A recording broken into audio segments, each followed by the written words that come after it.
Francis एनगानू heavyweight champion हैं और जब से वो हैवीवेट चैंपियन बने हैं उन्होंने अपना टाइटल डिफेंस सिर्फ एक बार किया है सिरिल गान के खिलाफ।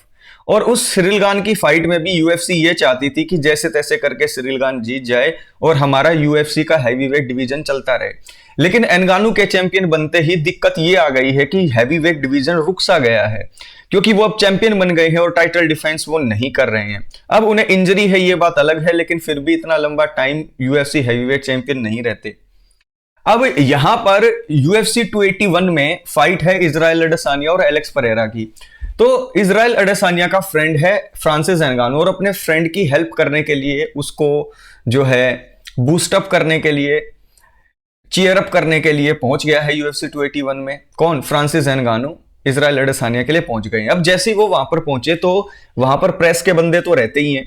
तो प्रेस वालों ने पूछा कि आप हमें ये बताइए कि आपकी फाइट कब होगी जॉन जोन्स के खिलाफ। तो यहां पर कहा फ्रांसिस एनगानू ने कि यूएफसी के साथ मेरी अभी कोई डील फिक्स ही नहीं हुई है। यह मामला जैसा पहले अटका हुआ था वैसे ही अभी अटका हुआ है। फिर उनसे पूछा गया कि अटका क्यों हुआ है, रीजन क्या है कि भाई आप अपने जो है चैंपियनशिप को डिफेंड नहीं कर रहे, जॉन जोन्स के साथ आप फाइट के लिए एग्री क्यों नहीं कर रहे। पहले तो कहा जा रहा था UFC 282 में, लेकिन उसके बाद अब मार्च में बात की जा रही है। तो मार्च में फाइट होगी या नहीं होगी आपकी। तो ऐसे में यहां पर फ्रांसिस एनगानू ने कहा कि अभी मेरी कोई फाइट किसी के साथ फिक्स नहीं हुई है और अभी यूएफसी ने मुझे पैसे भी इतने ऑफर नहीं किए हैं कि मैं जो है नेक्स्ट फाइट कर लूं। यानी कि उन्होंने साफ यहां पर कहा कि जो मेरा अभी कॉन्ट्रैक्ट है मैं उससे खुश नहीं हूं और जब तक ये प्रॉब्लम सॉल्व नहीं होगी तब तक मैं नहीं फाइट करूंगा। ऐसे में उधर से जॉन जोन्स का कहना यह है कि भाई मैं तो UFC 282 के लिए भी तैयार था जो फरवरी में होगी, लेकिन अब UFC के पास कोई कंटेंडर ही नहीं है जिसके साथ मेरी फाइट हो। ऐसा तो हो नहीं सकता कि मैं किसी न्यू कमर के साथ आकर फाइट कर लूं। या तो मुझे स्टीपे मियोचिच चाहिए था इंटरिम चैंपियनशिप के लिए, या मुझे फ्रांसिस एनगानू चाहिए जो हैवीवेट चैंपियन है। मैं सीधी अपनी जो फाइट करूंगा इतने ले ऑफ के बाद, इतने टाइम के बाद, वो मुझे सीधी चैंपियनशिप की करनी है।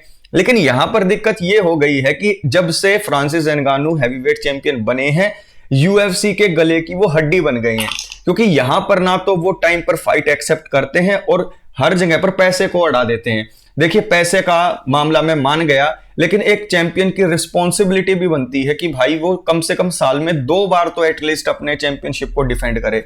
लेकिन अभी ये जो मामला है ये ठंडे बस्ते में ही जाता हुआ मुझे दिखाई दे रहा है, क्योंकि यहां पर मार्च तक मुझे नहीं लगता कि फ्रांसिस एनगानू अपनी डील पर पहुंच जाएंगे या UFC के साथ ऐसा नेगोशिएशन हो जाएगा कि उनकी जॉन जोन्स के साथ फाइट हो।